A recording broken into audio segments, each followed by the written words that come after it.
Hey, so I'm at the farm that we rent, and my hair is so fuzzy today. And you can laugh at me if you want, but it's genetic, so, you know, not my fault, right? Not my fault. Um, I just wanted to speak to all of you about helping victims escape abusers. So the statistic is that it takes a woman 7 times, or I should say a victim, 7 times leaving before they stay away for good from their abuser. So we're currently working on a case, and we were able to help this individual escape a very abusive situation, one that was escalating towards, dangerous things, like maybe the end of March. And today we learned that she went back to her abuser. And she's telling us that she's going to stay there. And it's always really hard to do the work and a lot of personal sacrifice to get victims out. I mean, I'm telling you, besides time, we don't get paid for the work we do. We're not a nonprofit yet, so we're working solely off of contributor donations. But truthfully, we put a lot of our money into this particular situation, and we crossed state lines to help get this victim out. And now she's going back. So I was talking with her family members today, and they're really discouraged, and this is what I said.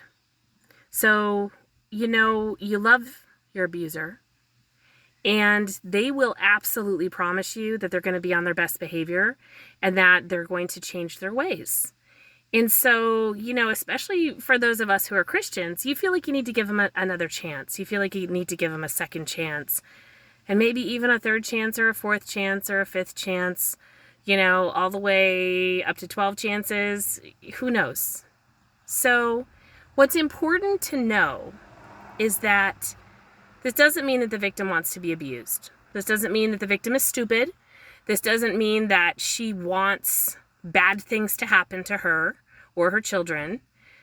What it really means is that she has been conditioned kind of similar to a cult mentality, and she feels that she owes this person something, and she cares for this person. And so she wants to truly give them a chance to change, and that's what she's doing. She's giving them a chance to change. Now, what we know, having done this work for 10 years with hundreds of victims and their families, is that the victim's not going to change. They're going to go back to doing the same thing they were doing to her before, and she's going to be harmed. And she, might be harmed worse than she was last time because it usually escalates. And she may reach out to us again. And this is the really hard part about this work, being an advocate, and this is the really hard part about supporting a victim. You need to let her make the choice to go back, but don't ever give up on her. Don't fall away from the situation. Don't be disgusted with her. Don't demean her for going back.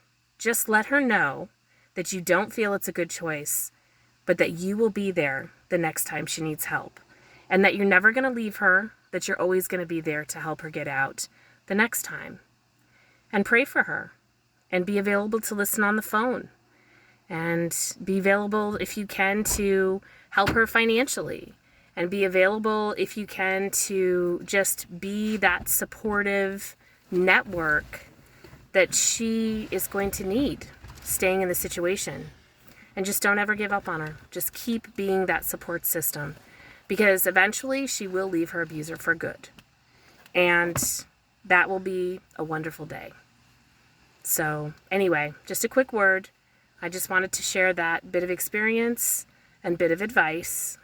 Realize when you're working with victims, when you're helping victims, they are going to return to their abuser multiple times before they decide to stay away for good. And they may have to go through some really horrific experiences in that process, but don't give up on them. Continue to be there for them and support them. Continue to be an ear and help in any way you can. That's the most important thing you can do to help. Thank you.